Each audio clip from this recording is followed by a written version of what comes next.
কখনো চায় তার সন্তান মরে যায়? অন্য কারো মা চায় কিনা জানি না, তবে আমার মা চায় আমি মরে যাই। ভুল না, আমি ঠিকই বুঝেছি। স্বার্থপর, নিজের ভাইয়ের ছেলের জন্য আমাকে ভুল বুঝলো, চর মারলো আমার গালে। বিগুন ভাই, সবাই আপনাকে ভালোবাসে। না, আমার উপরে এখন থেকে কেউ কথা বলতে পারবে না।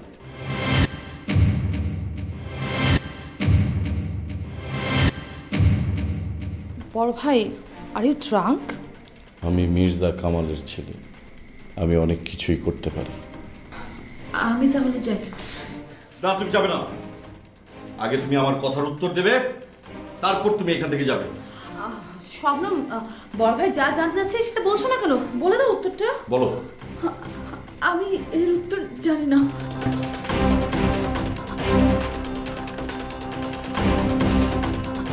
বড় ভাই, শবনম তো তোমার কথা উত্তর না দিয়ে চলে গেল। আমি অনেক খারাপ তো, তাই শবনম উত্তর দেয়নি। আমাকে কেউ পছন্দ করে না, কেউ না। বাহ, খুব মজা পেলাম। বিকন মদ খেয়ে এসে মাতলামি করছে, ভীষণ মজা পেলাম। ওই শবনমকে নিয়ে কি সবচেয়ে পাগলামি করছিল।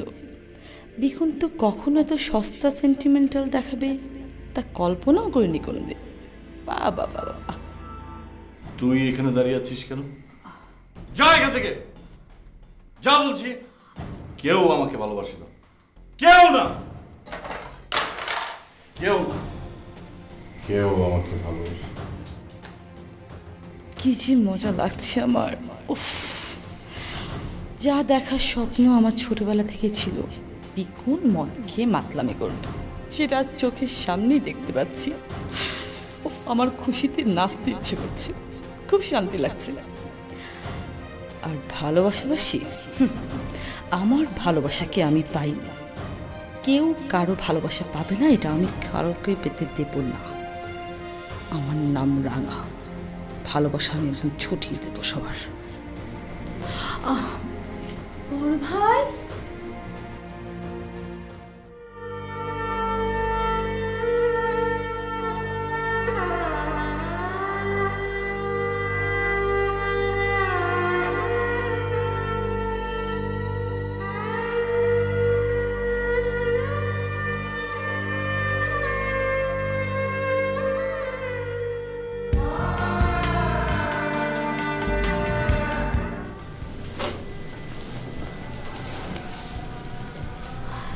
নুপুর, তুমি কাঁদছো? আচ্ছা বলো, তোমার মনের মধ্যে কি হচ্ছে?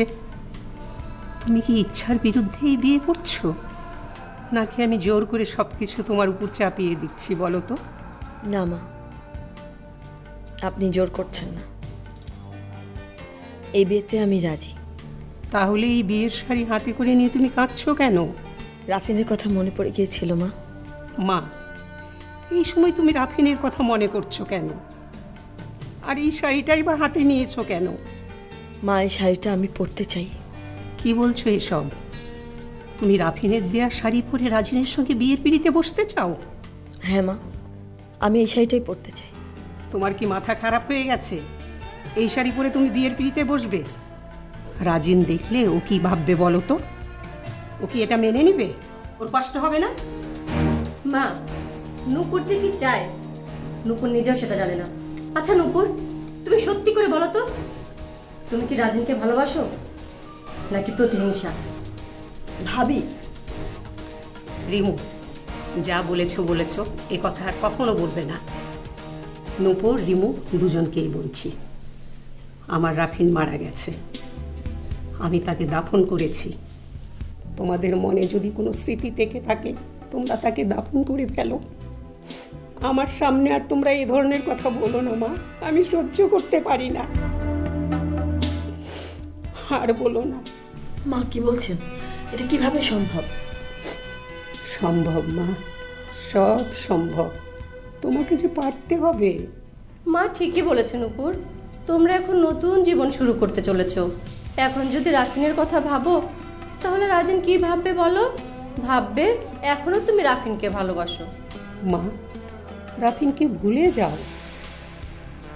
আমি মা হয়ে যদি সব কিছু ভুলে থাকতে পারি, তুমি কেন পারবে না মা? রাফিনকে ভুলে যাও মা। তাহলে এই শাড়িটা? শাড়ি? বাহ, শাড়িটা তো খুব সুন্দর, দাও। এই শাড়িটা আজ থেকে আমার কাছেই থাক। মা, আপনি যে শাড়িটা এনেছেন ওটা ওকে দেন। হ্যাঁ মা, আমি অনেক খুঁজে তোমার জন্য এই শাড়িটা কিনেছি। দেখো তোমার পছন্দ হয় নাকি?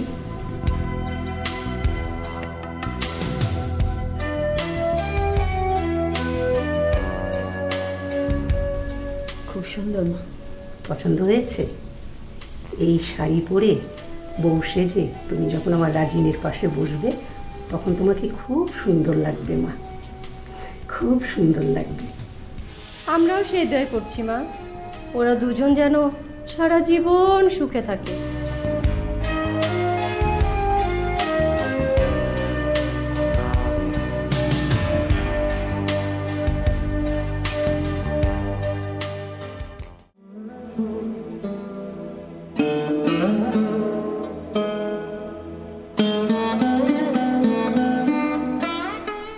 কি হয়েছে মা, তুমি কাঁদছো কেন? কিছুই হয়নি, যা তুই ঘুমাতে যা। তুমি এখানে বসে বসে কাঁদবে আর আমাকে ঘুমাতে যেতে বলবে? আচ্ছা, কিছুক্ষণ আগে ভাইয়াকে চিল্লাচিল্লি করতে শুনলাম, কি হয়েছে ভাইয়া? তোর ভাইয়াকে গিয়ে জিজ্ঞেস কর গা, যা। গিয়েছিলাম তো, কিন্তু গিয়ে দেখি ভাইয়া ঘুমোচ্ছে। আমার কপাল খারাপ, আগে তোর বাবার অত্যাচার সহ্য করেছি, এখন দেখছি ছেলের অত্যাচার সহ্য করতে হবে। কি বলো মা, ভাইয়া তোমার সাথে কি করেছে? তোর ভাই মদ খেয়ে বাসায় ফিরেছে। কি, ভাইয়া মদ খেয়ে বাসায় ফিরেছে? যে ভাইকে কখনো তোমার চোখের দিকে তাকিয়ে কথা বলতে দেখিনি, আর সেই ভাই কিনা আজকে মদ খেয়ে তোমার সাথে চিৎকার করলো? আমারই তো দোষ, সন্তানদের ঠিক মতো মানুষ করতে পারলাম না। এত কষ্ট করে মানুষ করো, এখন সব জায়গা তোর বাবার ছায়া দেখতে পাচ্ছি। না মা, ভাইয়া বাবার মতো না। কিন্তু রাজিন ভাইদের ব্যাপারে ভাইয়া অনেক কষ্ট পেয়েছে, দুঃখ পেয়েছে। এরপরও যখন ভাইয়া দেখলো রাজিন ভাইদের প্রতি তোমার ভালোবাসা অনেক বেশি বেড়ে গেছে, ঠিক তখনই ভাইয়া মনের দিক দিয়ে পুরোপুরিভাবে ভেঙে গেল। আমি তো রাজিনদের পক্ষ নিইনি, আমি শুধু বিকনকে ঝামেলায় জড়াতে চাইনি, ব্যাস এইটুকুই। অনেক আগেই তো জড়িয়ে ফেলেছ, এখন তো এর শেষ করতেই হবে। রাজিন ভাইয়াকে আঘাত করেছে, ভাইয়া কি রাজিনকে ছেড়ে দিবে? কখনোই না।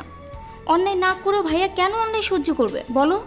তবে কি আরো ঝামেলা বাড়বে, খুনাখুনি হবে, রক্তপাত হবে? একবার যখন রক্তপাত শুরু হয়েছে তাহলে তো এর শেষ হতেই হবে। হয় আমাদের ঝরবে, না হয় ওদের ঝরবে।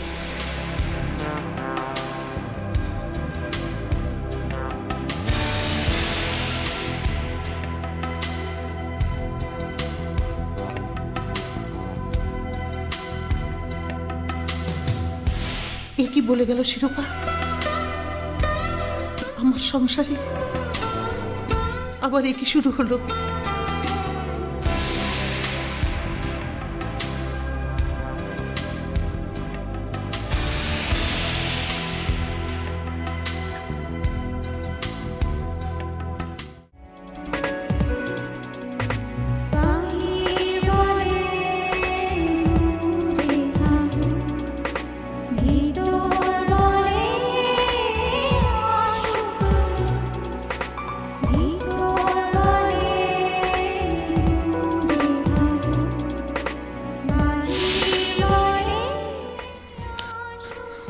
শবনম, তুমি কি আমাকে ভালোবাসো?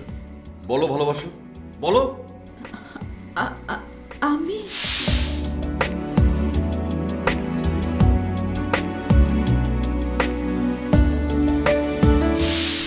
আগে বলো, তারপর আমি ঘুমাবো। কি হলো বলছো না কেন? বলো, আমার সাথে বলো। বলো আই লাভ ইউ।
সত্যি কি বিকুন ভাই আমাকে ভালোবাসে?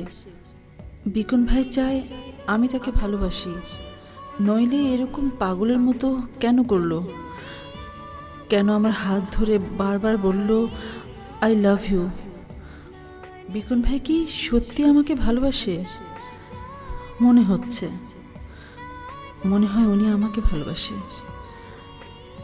বিকুন ভাই আমাকে ভালোবাসে আমি ভাবতেও পারছি না। বিকুন ভাই আমাকে, আমার মতো একটা সাধারণ মেয়েকে ভালোবাসে, এও কি সম্ভব?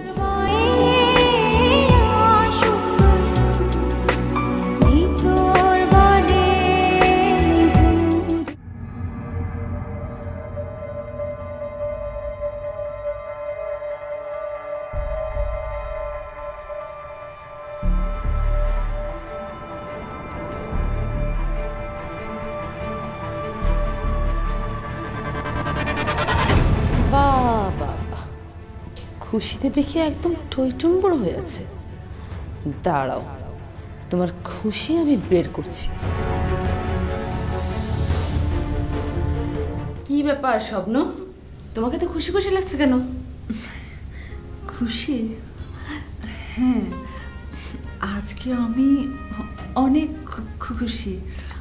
তা কি এমন ঘটনা ঘটলো যে এত খুশি হলে, আমাকে বলা যাবে? না, বলার মতো তেমন কিছু নেই। তাই? কিন্তু আমি জানি তোমার খুশির কারণটা। আপনি জানেন? কি জানেন? তুমি বিকুন ভাইকে নিয়ে স্বপ্ন দেখছো, বিকুন ভাইকে ভালোবাসতে শুরু করেছো। am I right? ভালোবাসা এত সহজে কি ভালোবাসা হয়? কেন হবে না? তোমার মতো একটা সাধারণ মেয়েকে যদি কোনো হ্যান্ডসাম ছেলে হাত ধরে আই লাভ ইউ বলে, তাহলে হবে না কেন বলো? আমি তো তোমার জায়গায় হলে তখনই তাকে নিয়ে স্বপ্ন দেখা শুরু করতাম। অবশ্য সব মেয়েই তাই করতো, তাই না? হ্যাঁ, তা তো করতোই, আমি এটা অস্বীকার করি না। আর যেহেতু ব্যাপারটা তোমার সাথে ঘটেছে, তুমি পড়া তো স্বাভাবিক, এবং তুমি বিকনের প্রেমে পড়েছো। কি আমি সত্যি বলছি না? আমি প্রেমে পড়লেই কি আর না পড়লেই কি? ওনার প্রেমে যে কোনো মেয়েরই পড়াটা স্বাভাবিক। ভালো তো হলো, তোমার তো সুবিধাই হলো, কারণ বিকুনের মা তো তোমাকে ছেলের বউ হিসেবেই চায়, তাই না? হ্যাঁ, শুনেছি ফুপুর সেই রকমই ইচ্ছে, কিন্তু আমি সেটা জানি না। শবনম, মানুষের কত ধরনের স্বপ্ন থাকে। আমার তো রাজনীতিকে নিয়ে অনেক ধরনের স্বপ্ন ছিল, তাই না? কিন্তু সব কি পূরণ হয় বলো? সব পূরণ হয় না। জি, বুঝিনি আপনার কথা। আমার বলতে খুবই কষ্ট হচ্ছে স্বপ্ন, তোমার এই স্বপ্নটা না কোনোদিন পূরণ হবে না।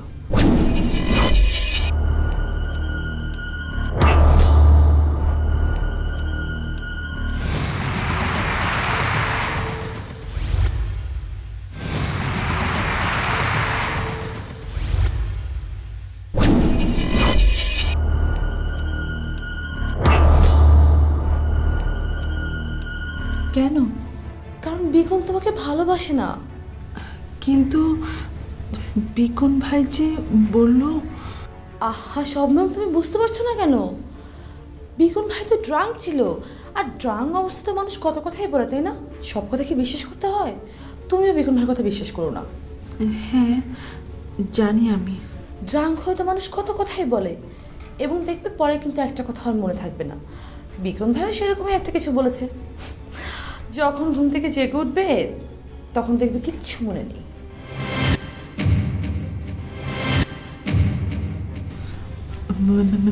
মাতলামি ছিল?